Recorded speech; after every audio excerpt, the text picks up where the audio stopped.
Hello guys, what's up? This is ScherBR talking. Welcome back to my channel. So today's video is about SaGa univerSe. We are back to the exams. This is exam number 9. Yeah, this is a new challenge. Let's just try to talk about the stage. We are actually back to blunt damage dealers, and we still have Robin Fake on the back line because this formation kind of works well. If you have two martial artists, you can use them on the front lines. But it's the moment where I use Bone Crusher because these enemies are actually better on the bone type. So Bone Crusher deals critical damage against it, but you can still win against it by using like 3.8k damage. Bone Crusher may not be enough. Maybe Rock Splitter should be a little more damage depending on your characters. But you see, you can kill one of them and just wait for the next turn to just use normal attacks, so you can save some BP for the next turn. We are trying to save BP and overdrive Gorge to the last wave. So, okay, now we have some time to finish this enemy. Let's just try to heal a little. I don't know if we'll be healing here. Yeah, just normal attacks. Because this enemy has like 3.5k or something like that, it takes some time to defeat. The second wave is just like the first. We can try to kill one of these enemies. I am using Robin Fake here with normal attack. I can decide to use Guan Yu with Terry, it's okay, and then I'll just be using Bone Crusher. Then I will just be healing with Flurry. There can be other type of damage, but I just choose normal attack. Bone Crusher as well. On this turn, I will probably leave them very close to death. See, Bone Crusher doesn't deal enough damage to kill them. Even Rock Splitter deals a little more. Critical damage does not always mean that you will be doing good damage to kill them.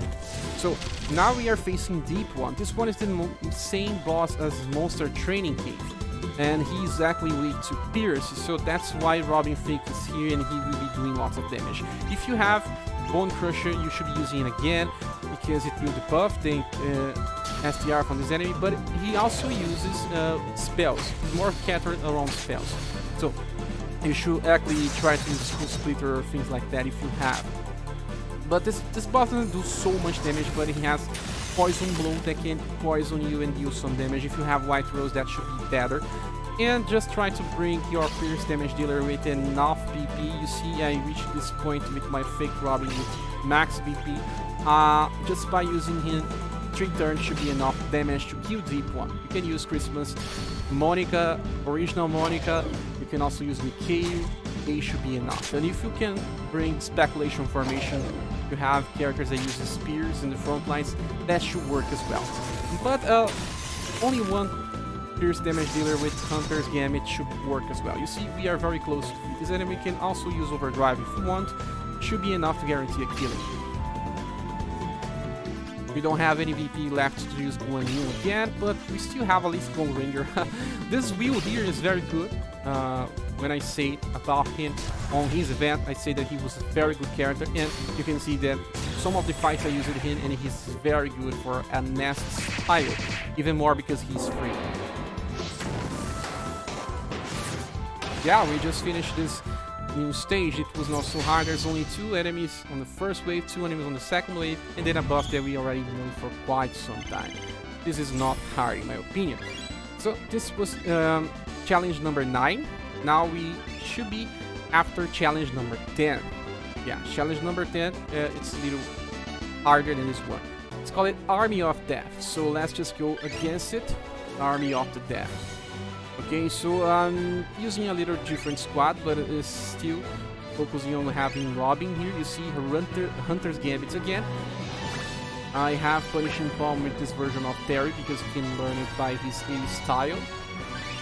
Yeah, let's just start this. And you see we are facing Undead on the first wave. You can actually try to use white... what's the name of that?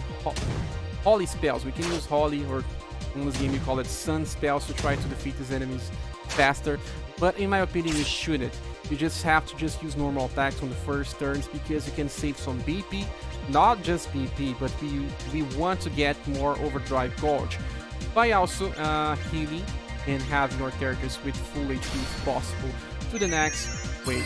So this may take some time by clearing this with normal attacks, but it also the best moments for you to do so. Second wave is just a little different. And you see I'm healing when possible to keep them on full HP if I can. And they are also weak to Pierce. But that's not the reason I'm bringing Robin. Robin is here for the boss, okay? So you see, bringing 2 healers is also interesting, especially because Sophia and Christmas Flurry work well together. If one dies, the other one can help revive the other one, so they keep cycling between healings. These enemies have lots and lots of HP, so it may take some time by killing them on normal attacks. Yeah, we have Robin Fake here, we are still dealing normal attack, and just healing a little more of HP. Just be careful, try to use Sophia first instead of Flurry if you are using a similar approach than mine, because as healers have less LP, so can only heal 4 times in compared to SS styles that can heal 5 times. Yeah, the only problem here is just that taking you some time to finish those zombies, but we are already on full overdrive. That means that reaching the last wave, we guarantee a killing. All of these characters have double S damage, save for Christmas Flurry. But Christmas Flurry is not just for damage. Okay. And now we have this enemy, Mortar Ghost. This one can be stunned. I think he can also be paralyzed. I tried, but it never worked. If you have a character that can do that, that should be fine. You can also use Bone Crusher. I think it also works on this one, or not. I don't... no, it doesn't. You should just use, like, we have 20 VP. We can use a skill that deals damage. I chose to just use some of my characters with some spells and skills. But you can also just try to finish it in a single turn. Because the last wave, you only need like 10 BP to unleash the last skills. Yeah, you see this was increased damage, who's weak to ice. And also blunt. Yeah, now we have the last wave, and the last wave is interesting.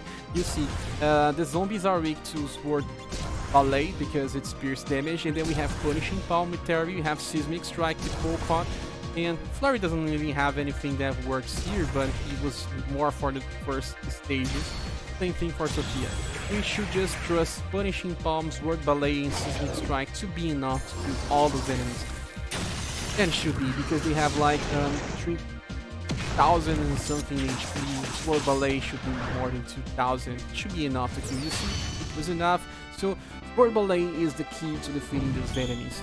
That was challenge number 10. Now we will be facing the hardest challenge so far. That is challenge number 11. And I will tell you why. That is because this boss is kind of resistant against everything save for a single strategy. That is poison or some elemental damage.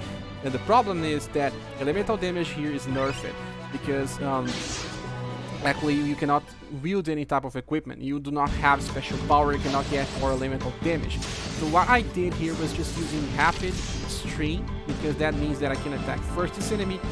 Actually, he has a very high HP and he also has a very high agility. Rapid Stream is also here trying to avoid some attacks because more agility means that you can avoid. But I'm using Leonid here. Leonid can poison, he's the master of poison, but you can also just rely on Rouge because Rouge actually poisons a lot with Poison Blow. But it was Leonid that just managed to poison him. I am using 3 characters that can heal. That's Yunzi, Sophia, and Christmas Flurry. And I'll tell you why this we do need healing. You see, he deals like almost 400 damage, and we have 450 HP. We need more healers, and the damage will come for poison. But not only for poison, actually Aqua Blast for Yunzin can heal damage, Poisonous Blow can heal damage, not so high, but it does. You see that skill from Christmas Flurry, that's Bone, it's Blunt, plus Cold will deal damage. Same thing with Leonid that has Thunder Kick. Thunder Kick should also do damage because it's actually based on STR. We do not need special power, we do not need elemental weapon to deal damage with Leonid. So this is why I will be using his skill on this turn. You should see that it actually can do some good damage. Thunder Kick, amazing for this. There's not many occasions on this game where you'll be using Thunder Kick, You can use Water Blast with Yunzin or just heal, because having characters alive, that should be better. This Flurry also heals if he dies, just like Sophia. So, see, that's interesting. 1.4k damage with Leonin. This is the highest damage we can inflict on this boss. But the most important thing here is poison. You see, Flurry died and he healed a little of 4 HP, and then I can just use Sophia to revive him or Yunzin. But we can also just focus on trying to defeat the boss. Water Blast should be enough to kill him, and maybe we can heal Flurry. It doesn't really work, but it should. So this is one of the hardest challenges as well, because if you do not see beyond the poison, or that you can also do some mixed damage with Thunder Kick or the skills that has this property, they still use STR instead of using intelligence or the element power. That should work for your favor.